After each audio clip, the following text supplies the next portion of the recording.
Good morning, everyone. I am here with Tracy Borreson. Hope you guys are having a great Sunday morning. We are going to be chatting a little bit with Tracy. She is a business owner. She is a branding coach. She is amazing at helping you find your clear and authentic voice. So we're going to be chatting with her a little bit today about how we can do that and how we can use our own voices and our own stories to inspire others and to connect with others and really develop those real relationships. So thank you so much for being here, Tracy. How's your Sunday going? It's going very, very well. We have a sunny day here today. I'm in Canada, so there's still lots of snow on the ground, but it's sunny and that makes the day. I love that. And are you a Canadian native or just? I am. Okay. All Canadian. Yep. I love it. Definitely why I'm sure it contributes to your happy, perky personality. I hear great things about the Canadians, never having been there myself, but thanks so much for being here. I'd love it if you'd start us off. Many of people in my audience may not be familiar with you. So why don't you tell us a little bit about who you are and how you got started, in this sort of brand identity space? Yeah, I love telling this story because I'm all about people using their stories to inspire others, which is our topic for today. And one of the things that I always like to start with is I'm a mom. So the parents get that right away.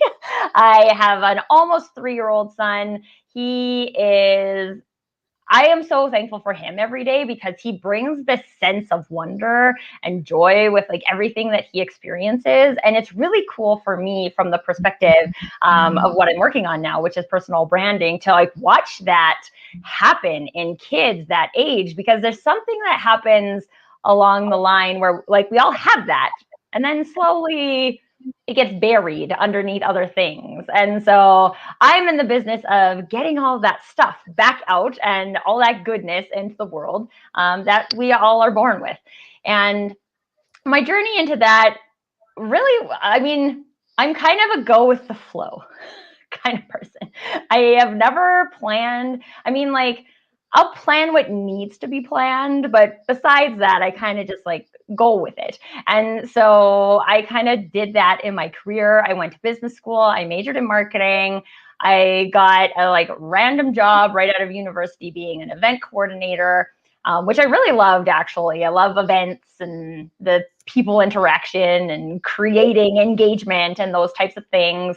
So I did that. And then the company I was working for, their marketing manager left and they offered me a direct marketing coordinator role in lieu of being a manager because I was a grunt at the time. But I took that opportunity and then I got kind of bored. I was working in retail furniture and I was like, I don't really feel like I'm contributing very much advertising furniture. So maybe I'll go and explore whether I don't have a love for marketing, which is what I went to school for, or if I just don't have a love for marketing retail furniture.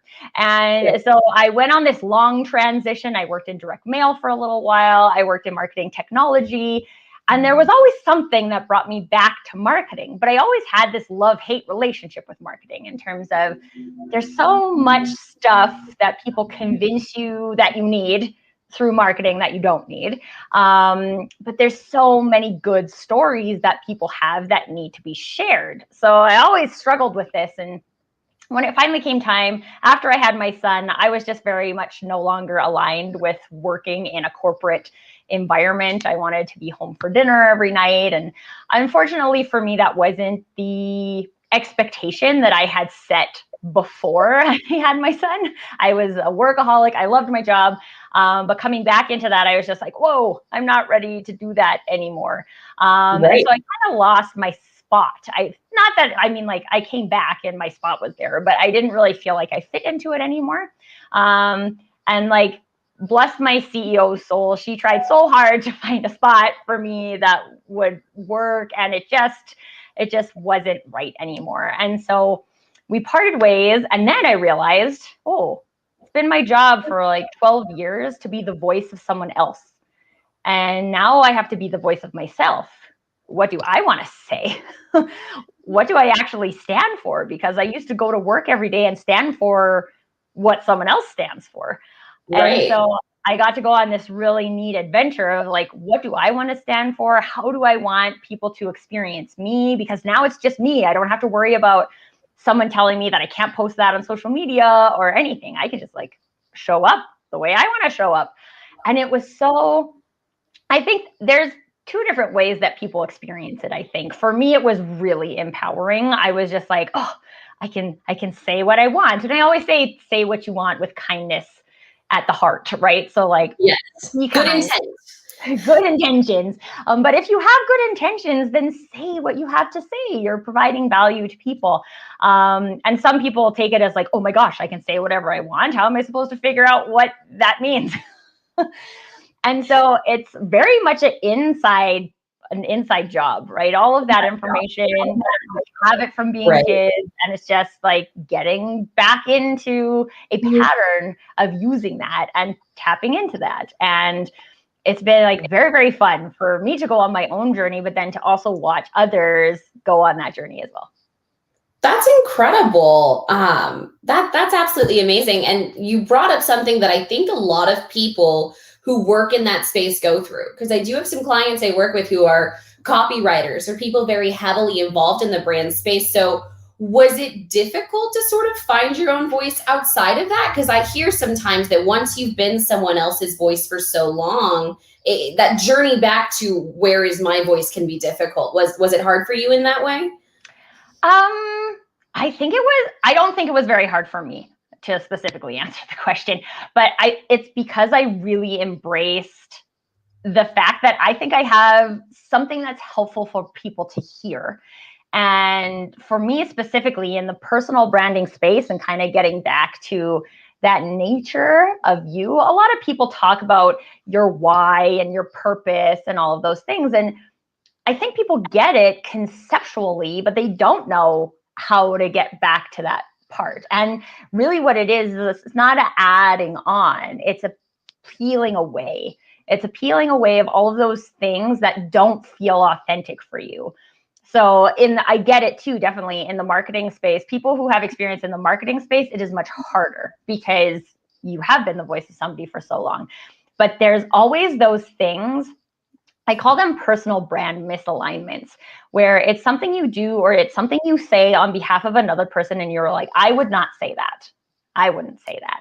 And so like peeling those things away and being like, well, that's not what I'm all about. And as you peel, then you start to get to the root nature of what is it that you're all about. And that's what I work specifically with my clients on around that question is what are you all about?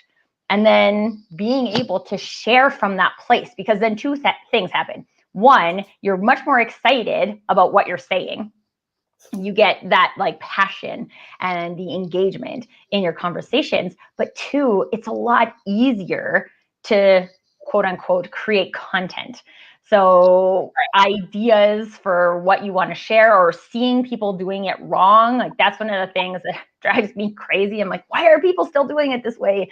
That isn't good for you as a human. And again, trying to peel those things away to say like, you don't actually have to do that. But there's cultural norms, societal norms, a whole bunch of things, your parents, your friends that influence you throughout your life. And you think you have to be a certain way. You have to be a certain way to be the valedictorian. You have to be a certain way to be a professional athlete. You have to be a certain way to be a successful business owner. And most of the people who are successful in those fields were successful because they embraced everything that was unique about themselves and then went with it. And so it's just kind of trying to, again, peel away those societal norms that are not empowering you. If they're empowering you, then I say go to town. But if they're not empowering you, then just let them go. Got it. Well, thank you for that. That was amazing. And hopefully I've figured out my technical issue there. I was frozen forever. But I wanted to plug really quickly. We have a few great people in the audience. Hey, Claire, thanks for being with us. We appreciate you. Claire is amazing. If you don't follow Tracy or Claire, follow them. They have great insights. Bill Claire and I are on a mission to build the world's best igloo, just in case anybody has been following that. What is that all about? What's the world's best igloo? This is a funny question, actually, about Canadians using the metric system. But I don't. The first conversation I had with Claire, she was telling me about this igloo that they were trying to build, and I was like, "Oh, I'm Canadian. We know all about building igloos." And so we've had this conversation about digging down instead of building up, and it's anyway. We're working on the perfect igloo. So if you guys want to follow that, all about the structural integrity. Keep me posted. I'm eager to know. You have to be able to stay inside, and it's got to be able to hold your snowballs, because the whole point of having an igloo is to have a snowball fight with whoever you're iglooing against. I love it. I love it. And hello, Dan. Thank you for being with us. Yes, you finally made it. I appreciate you being here. And hello, Will and Alex. Thank you for being here today. But just to pivot a little bit, so now that we've introed you, we know a little bit more about what makes you tick, Tracy. I would love to sort of plug for our job seekers out there, or business professionals, or people who are just trying to put themselves out there. You know, what is personal branding? How do we start on this journey? You know, I have my own thoughts on this, of course, but you being more of the expert, would love to hear for people out there who are scared to put themselves out there, who don't know how to take the first step. What sort of advice do you have for them? Yeah. So for me, my definition of personal branding, the definition that I love to use, is people's experience of you. So your personal brand is people's experience of you. So whether you're a business owner or a job seeker or a parent or any other things that you might identify with, there are always people that you're interacting with that have an experience with you. And I think sometimes what we forget is that we have a lot of control over what that experience is. And so again, there's a lot of those external factors that might try and convince us that we're supposed to be a certain way. But for job seeking in particular, I love to talk about what if, right? Now we're in an imaginary scenario. What if you showed up to an interview exactly as you would show up to your friend's house party, right?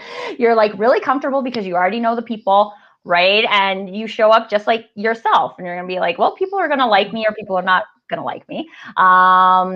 But at the end of the day, I'm going to have a better experience with the people who like me. So if I can show up that way in a job interview, I have a much higher likelihood of finding a position that is not going to slowly chip away at my personal brand.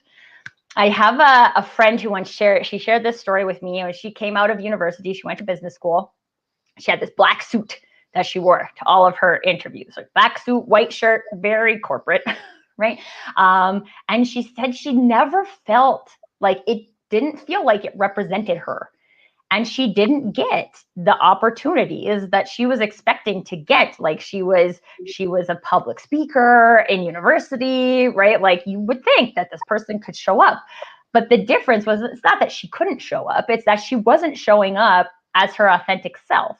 And I think we can always tell that a little bit. There's actually one lady, when I was hiring, a hiring manager, I had her in for 3 interviews because I was like, I get your skills. Your skills totally match this job, but I don't get you, right? Like there was just this block of like, who are you as a person? I'm like gonna keep inviting you in for interviews until I think I can see what that is. And that was like part of my hiring process.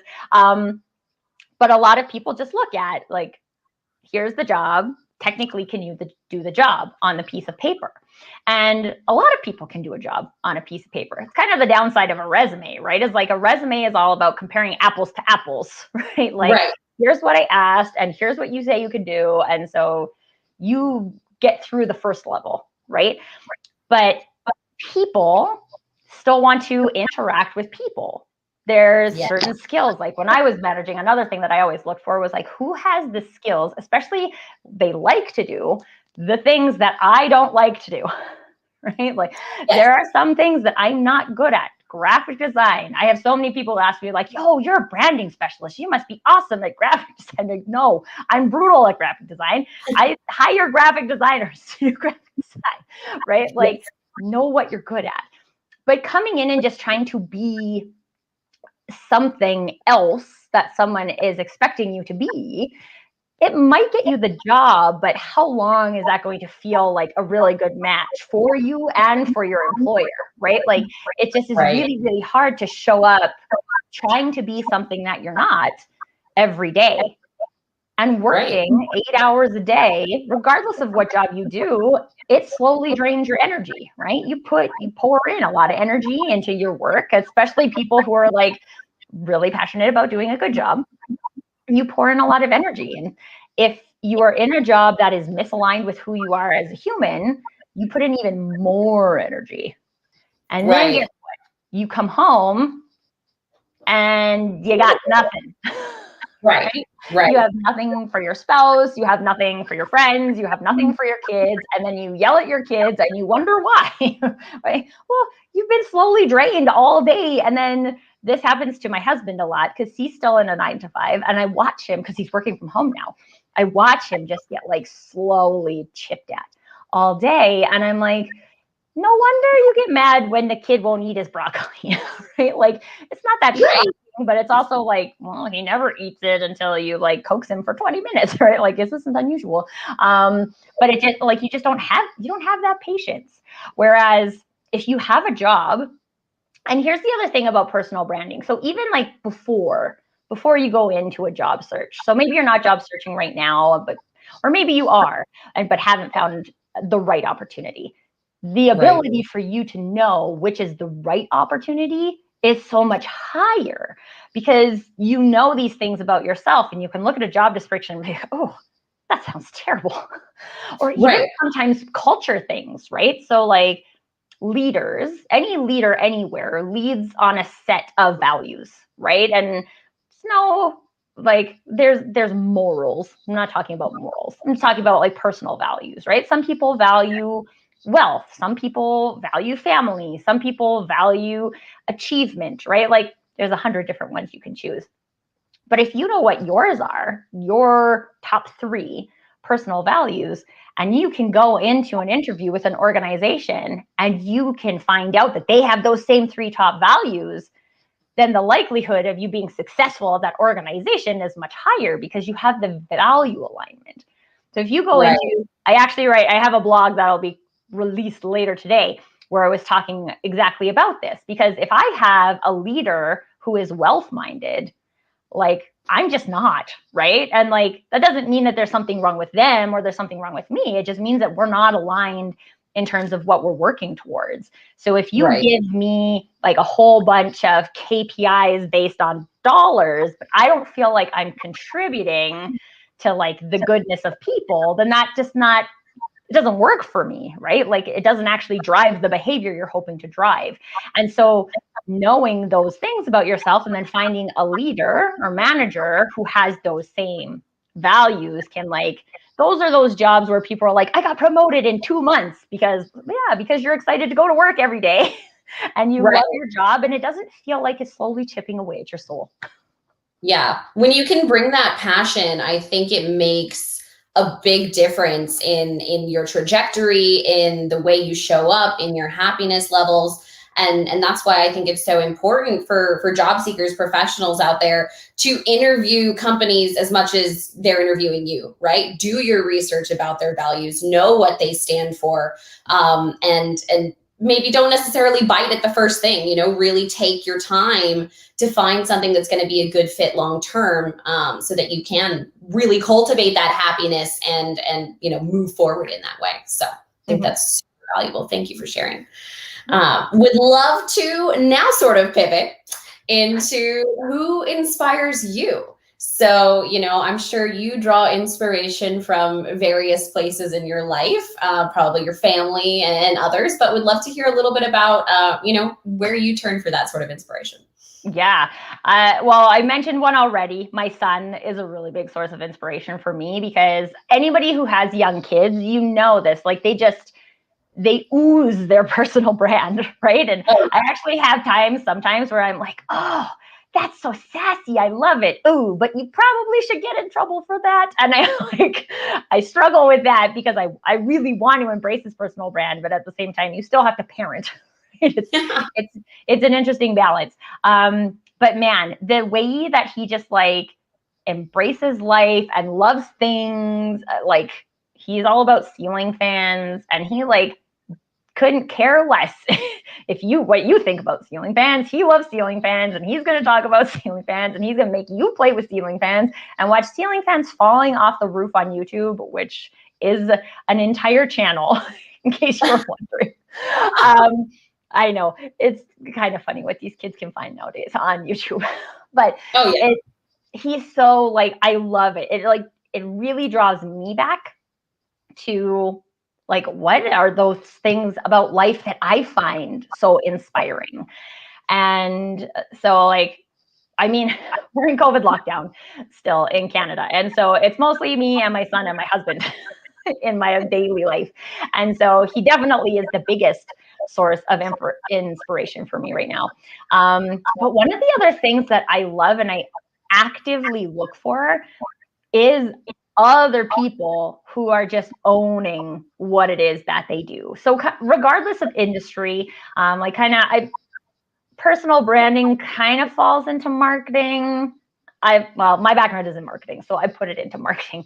But whether those people are in sales or HR or recruiting or operations or whatever, I try to network with as many people as possible that I feel that have this same goal to just like show up and do them. I actually, in February, I launched a webinar series called Permission to Do You in Your Marketing. And I wanted it to be a panel discussion. So I had to go out and try and find other people who were having this conversation. And it was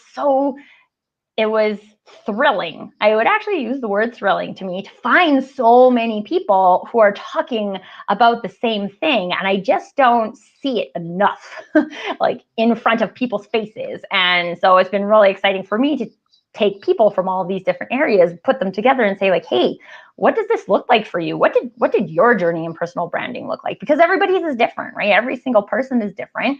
Your values are different. Your skills, your expertise are different. So your journey will look a little bit different. And that is the point, right? Like that's what actually gives you a unique story. And that is the thing that makes you unique. And maybe on the flip side of this, I get inspired a lot by people who I see are doing it in a way that I consider to be wrong.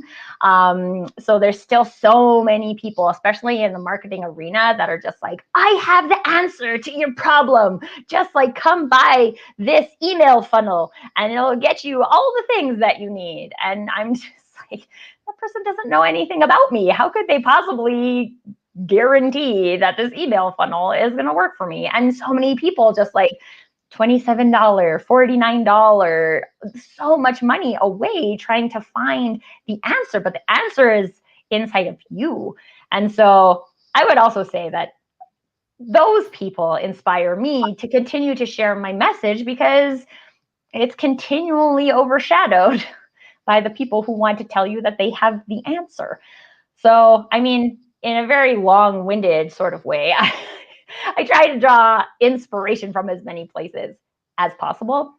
One other thing I want to share, I implemented this practice in mid-January because at the beginning of January, I participated in the strategic planning intensive because I was like, okay, I'm taking my business to the next level, so I got to do all this strategic planning. That was a big waste of time and money. So if you're considering that, maybe come talk to me first and we'll see if it's a good fit for you. It might be. For me, it was not. And for like 2 weeks, I just got in this like downward spiral of planning. And that's not who I am, right? Like, it just doesn't feel natural for me. And so I was like, okay, I have to stop. This is not working. I have to stop doing that. What am I going to do instead? And I started taking 10-minute break every day. And I like to say 10 minutes. I chose 10 minutes because I believe everybody has 10 minutes. And I was like, I have 10 minutes. I can find 10 minutes, right? If you ask me if I can find 30 minutes, then, but 10 minutes I can find. And so I took 10 minutes and I'm a tea drinker. So I get a hot cup of tea and I just be.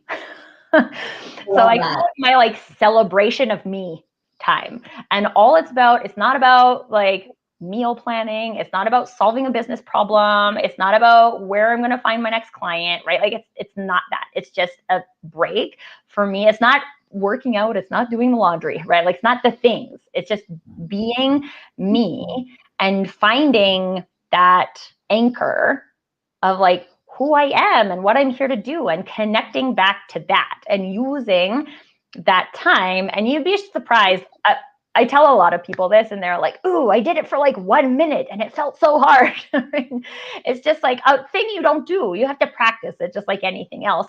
Right. And if you're not used to taking breaks, then 10 minutes might feel like you're not being productive for 10 minutes. But I will tell you something. This connection back to yourself is just like, that's where the answers are. So if you are struggling with like, what do I want to do with my career? Do I want to start my own business? Like, starting your own business is hard. It's not right for everybody, right? Like, and that's not bad, but those are the things you need to know about yourself. And those things you find in that space. You don't find them in doing things. You don't find it by rewriting your resume for the 100th time. Right? You find it in that space where you get to celebrate who it is that you are and the unique you. That is you. And I feel like if everybody could do this, I've got a TED Talk pitch posted together for when they open that up again. But I just feel like if everybody could take 10 minutes a day and just celebrate who they are, like, whoa, our world would look totally different. Oh yeah, no, I totally agree. I think that we don't spend enough time connecting to ourselves. I think that is a huge problem that you've picked up on in that way. We are not introspective enough into tapping into who we are and what we really want. And we get on this place where we're just on the hamster wheel, right? I know that before I came to Google, I felt like that. And I was in that place. And it was just now like the past 2 years of my life that I feel like a new person, because I used to just be like this and I couldn't get out of it. And I didn't really sit and think, where do I want to go? What am I passionate about? How can I share that with others? And it wasn't until I started really tapping into that, that I found not only my happiness but was able to give more value to others. So I think that is so incredibly poignant and just wonderful. So thank you for sharing that. And just a note too, for like, if you're listening to this and you feel like you're trapped on the hamster wheel, that's okay. Jennifer experienced it. I experienced it, right? Like, this is not a thing that is unusual for people to experience. It's a thing that, quite not, especially like the corporate environment promotes, right? I wrote a blog post a while ago. I'm a big fan of Forbes. I think Forbes is a very trustworthy source of information. And I found this article about how to climb the corporate ladder. I'm like, at least half of the things in it are in direct competition with supporting your personal brand. And so half of it was very good and also supported your personal brand. So there are ways to climb the corporate ladder that also support your personal brand, but there's so many of these things that are just like, believe in what your manager believes. It's like, oh, but if you don't actually believe that, then that's like really hard to do every day for an extended period of time. And so like, whatever point, however long you've been on that hamster wheel, most people have been on it at some point. And so there is, if it's feeling like a hamster wheel, some people are on it and it feels great, right? They love running. I've never been much of a like treadmill kind of person. So it's just like not right for me. But for some people, they just like, that's great. And that's why I always say, like, if it empowers you, if you're feeling empowered in the state that you're in the job that you're in, then that's great. There's nothing wrong with that. And just because someone else might look at it and say like, oh, that looks terrible, right? Like, it doesn't, forget what they say. This is not their life, right? Like, it's your life. Right. It has to align with your purpose. Yeah. And so like, if you want to get off of it, great. If you want to stay on it, great. There's resources to help you in whatever area you're at whatever point that you're at. Yes. No, I love that. I love that. Yeah. And we are going to be wrapping up here, Tracy, but I wanted to give you a chance to not only like plug your services, tell people how to get in contact with you, more about what you do in case they're interested. But yeah, take it away. All right. So I'm mostly on LinkedIn. So you guys can follow me on LinkedIn. I share all of my tips, tricks, opinions, all the things on LinkedIn. So you can find me there. So in terms of my services, I do one-on-one coaching. So that's primarily for people who are looking at what kind of business, like how they can use their personal brand in a business scenario. So starting your own business, making sure you can make the right marketing decisions and all of those different things, tapping into your personal brand. I've just seen like so many people, so many entrepreneurs who just are like, oh, I'm just going to outsource marketing. But the problem with that is that if you don't know what you need to say, then your marketing service providers don't know what they They're need not to going to say know either. what you need to say either. So let's figure that out first, and then you can hand off your marketing if you want to. I also have a workshop model, which is very, very fun. It's a little bit different. It's a 2-day workshop, but it's on a Tuesday and a Friday. And because there's a lot of feelings that happen in personal branding, guys. So if you're looking at it, it does have a lot to do with feeling, a lot more about feeling than thinking. And so there's a thinking period in between the 2 coaching days. But it's a group workshop. It's a small group, so it gets kept at 12 people. There's a one-on-one coaching component, but it goes through my entire personal branding framework. So it helps you figure out those values. It helps you define your target audience in terms of what you're sharing. And a target audience isn't always just based on you having a business, right? Like if there's something you want to share, if it's a social impact cause or anything of that nature, then knowing who it is that you're talking to is really important. And also, I find the biggest piece there is there's so many people, especially on social media, that are just like, I'm talking to nobody, right? You go on a Facebook Live and nobody watches, right? And then you're like, I'm talking to nobody. Well, you're not really talking to nobody. You're talking to nobody maybe in this instant, but unless you know who you're talking to, then yeah, that conversation can be pretty awkward. Right. Yeah, so it works you through kind of like, what is your story and what is your natural way to say it? So what are the words that you use? I am absolutely a huge proponent against an I help statement, which is pretty much what all entrepreneurs are using nowadays because it's been sold to them as like the answer for your message clarity for like the last 5 years. And it's just not at all because it's not your own words. You can't, not everybody says stuff like that. And people get stuck on that way too often. So the whole point is to get back to you and then getting you to that confident place where you can share what it is that you're all about with the people. So that's what the workshops are for. And I actually am very excited. This came at a very timely juncture for me because I'm launching a community tomorrow. It's called Your Business Peeps. And it is a community for people looking for ways to do business their way. So instead of trying to get the answers based on what someone else has done, it's a community. We have a whole bunch of different experts, marketing, sales, operations, finance, HR, a whole bunch of different categories. So there's one place where you can come and get answers about what it looks like from a business foundations perspective to create your business based off of you. And then having a supportive community of all people who are doing the same thing, moving forward and finding their business peeps, the people who are doing things the same way. So if you guys are interested in that, take a look for that tomorrow. It launches tomorrow. I will be talking about it on LinkedIn. So you can find some more information on that as well. That's amazing. What a great resource. Thank you so much for sharing that with everyone. And everyone, follow Tracy, connect with her. She shares great insights. Obviously, if you're seeing this, you're not connected with me, connect with me as well. But thank you so much for being here, Tracy, on a Sunday. I know it's usually our day to relax, so I appreciate you making the time. And thank you so much, everyone, for watching. Have a great week. Yeah, thank you, everybody. Thanks for having me, Jennifer. No problem. Bye-bye. Bye.